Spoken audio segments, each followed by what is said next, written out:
Avant d'être à Ionis STM, j'ai fait des études en alternance, donc d'ingénierie réseau. Donc j'étais à la fois en entreprise et à l'école, où j'ai appris mon métier, que ce soit à l'entreprise en commençant par le support et puis après en prenant un peu plus de responsabilité. Donc c'est vraiment cette double compétence qui a été mise en valeur à la fois dans mon profil, puisque avant de rentrer dans le groupe Crédit Agricole, j'étais dans une SS2I, où j'étais à la fois consultant sur le terrain, mais aussi manager en interne. Donc je gérais une équipe de consultants au quotidien pour fédérer l'état d'esprit et autres.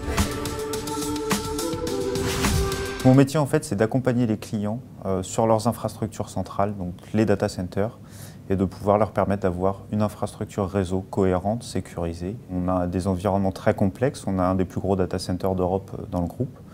Donc ça nous permet de voir beaucoup de choses très techniques, très fines, d'avoir des gens de haute compétence avec qui discuter, et puis aussi de gérer des projets, de pouvoir accompagner les clients régulièrement.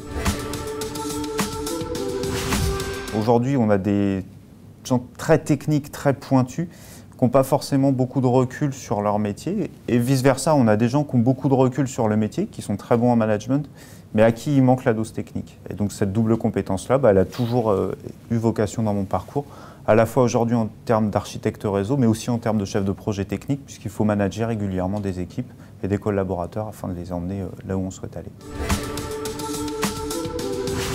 Le conseil que je donnerais aux étudiants qui souhaitent devenir architecte réseau, c'est d'abord de commencer par la production. Parce qu'en fait, c'est par la production qu'on va apprendre les environnements, qu'on va savoir comment ça fonctionne. Et à partir de ce moment-là, on va pouvoir vraiment se mettre en perspective et puis pouvoir un petit peu savoir comment aller, comment contourner certains problèmes qu'on peut avoir.